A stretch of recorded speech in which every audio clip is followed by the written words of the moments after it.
Зақымдаушы факторлардан қорғау электр тоғы және электромагниттік өрістер. Негізгі сұрақтар. Электр тоғының адам ағзасына әсері, адам қондырғыларының тоқ өткізгіш бөліктерімен жанасуының түрлері мен себептері, электр қондырғыларынан қауіпсіздік әсері әдістері. Электр тоғының зақымдану қаупі, яғни тоқ сыртқы белгілері жоқ, зақымдану ауырлығы артады, себебі орталық жүйе, жүрек, қан тамырлары және тыныс алу сияқты маңызды тіршілік жүйелерінің жұмыс істеуі айтарлықтай бұзылады. Айнымалы тоқ босатылмайтын әсерге әкелетін бұлшық еттерінің қарқынды тырысуынан тудыруы мүмкін. Тоқтың әсері адамның қатты тартылу реакциясын тудырады және кейде есінен айырады.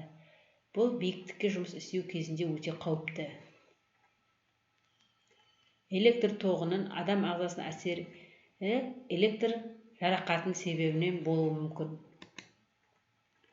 Электр жарақаты – бұл электр тоғы немесе электр доғаның әсерінен болатын жарақат. Электр жарақатында жүйке жүйесінің зақымдануымен бүкіл ағза зақымдануы мүмкін.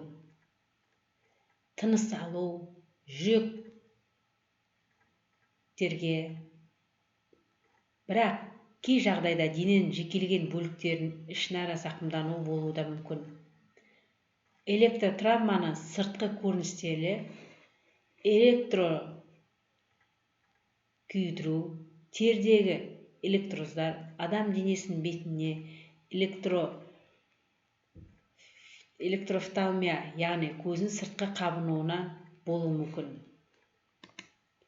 Электр тоғының адамға әсер ету сипаты және бұрынғы зақымдану ауырлығы көптеген факторларға байланысты болады. Бірінші, тоқ шамасы, тоқ әсерінің ұзақтығы, тоқ тұрақты немесе айнымалы, тоқ жиілігі, өту жолы, яғни адамдарды электр тізбегіне қосылу схемасы. Келесі, қоршаған орта. Электродтық адамға әсер ету қаупін ағзаның жауап реакциялары бойынша бағалауға болады. Тоқтың күшеюімен үш сапалы өте жақсы жауап реакция анық көрінеді. Бұл ең алдымен сезім, одан әрі бұлшық тамырларының және жүрек вибрациясының әсер етеді. Ең қауіпті электр соққысы ол кезде жасанды тыныс алу түрінде жедел көмек болған жағдайда немесе клиникалық өлім көшуі мүмкін.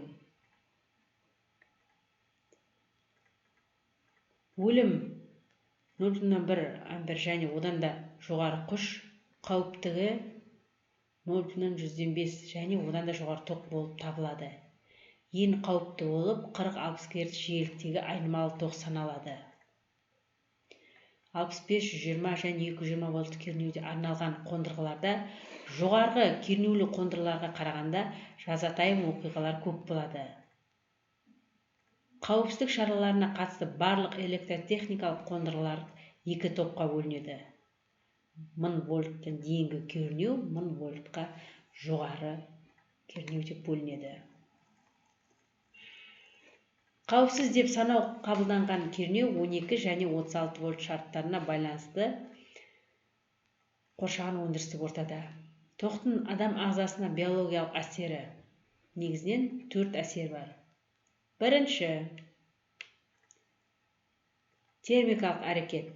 Күйік жүйкелеген бөліктерін дене қыздыру жоғары температурада қан тамырлары, қан, жүйке, жүрек, ми туғызатын елеулі бұзылу органдары. Екінші, электролиттік әсер органикалық сұйықтықтар құрамының бұзылуы. Үшінші, механикалық әсер, қатпарлану, электр динамикалық әсерінің нәтижесінде ағзалардың жарылуы, сұйықтық және қанның қызған тоғының буын жылдам жаруға жол береді. Төртінші, биологиялық ағза терінің тіркенуі, қалыпты әсер ететін ағзада өтетін ішкі биоэлектрлік процестерінің бұзылуына әкеліп соғады. Тоқ әсері болуы мүмкін, тік және рефлектор. Тоқтың бұл әрекеттері әртүрлі электр жарақаттарға әкеледі, жергілікті және жалпы. Жергілікті жерлерге электрлі шоғырлар, электр белгілері, терең металдануы, механикалық зақымдану жатады. Күйіктерге тоқ байланыс доғалық. Механикалық зақымдану бұлшықеттердің тырысқа қысқаруына байланысты болады. Ал жалпы электр соққылар өміршеңдік ағзалардың қалыптық қызмет бұзылуына бүкіл ағзаның зақымдануы қаупін тудырады. Яғни 4 дәрежелі электр соққысы бар. Бірінші, есін жоғалтпай бұлшықеттердің тырысқа қысқаруы. Екіншісі, есінен айырылған, бірақ жүрек жұмысын сақтағыш бұлшықеттердің тырысуын қысқаруы. Үшінші, естен тану. Төртінші, клиникалық өлімге әкеліп соғады.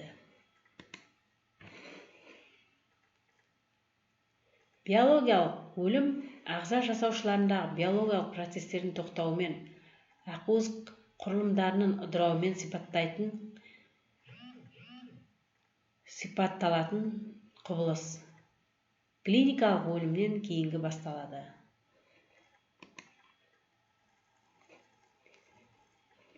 Қауіптілік дәрежесі және адамның тоқпен зақымдану мүмкіндігі оның кернеуге қалай қосылғанына байланысты. Адамның қондырғылардың тоқ өткізгіш бөліктермен жанасуының екі түрі бар. Бірінші, бір фазалы, бір сымға, яғни бір фазаға тиген кезде, бұл ретте адам денесі фазалық кернеу қысымымен шығады. Мұндай жанасу кернеу астындағы жұмыс істегенде, сондай-ақ кернеудің жабдық металдық корпусына ғимараттардың конструктивтік элементтерінде ауысқанда болуы мүмкін. Екінші, екі фазалық. Бұл екі сымға, яғни екі фазаға тиген кезде. Бұл жағдайда адам денесі фазаралық кернеудің әсерінен болады. Ол 3 фазалық айналым тоқ кезінде фазалық 1,73-тен есе көп. Бұл жағдайда екі фазаға жанасу екі қолмен жүреді, яғни тоқ жолы адамның ішкі органдары арқылы, яғни жүрек, ішкі тыныс алу органдары арқылы өтеді. Осы екі фазалық жанасу өте қауіпті болып келеді. Электр тоғымен зақымданудың негізгі себептері: кернеудегі жұмыс, электр қондырғыларының ақаулы жай-күйі, кернеудегі тоқ өткізгіш бөліктердің жанасуы, электр тоғының әсерінен туындаған сыртқы зақымдаулардың әсерінен.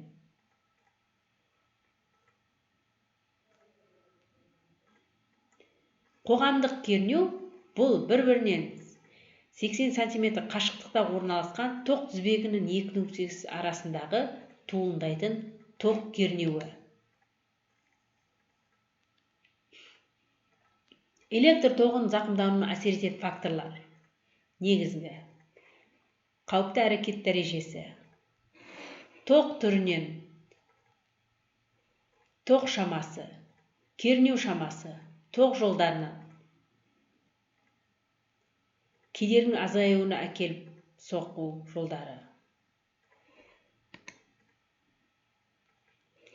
Электр тоғымен зақымдану қауіпіне қатысты электр қондырғыларын орнату қағидаларына сәйкес үй-жайлар үшін 3 санатқа бөлінеді. Бірінші, тоқпен зақымдану қаупі жоғары үй жағдайларында. Ауаның жоғары ылғалдылығы 75%-тан жоғары, ауаның жоғары температурасы 35%-тан жоғары, тоқ өткізетін шамның болуы, тоқ өткізетін едендердің болуы. Екінші жағдай, аса қауіпті үй жайлар. Бұған ерекше ылғалдылық яғни 100%. Оқшаулы бұзатын химиялық агрессивті ортаның болуы. Қауіптілігі жоғары үй жайдың екі немесе одан да көп белгілерінің болуы. Үшінші санатқа жоғары қауіпсіздік жатқызады.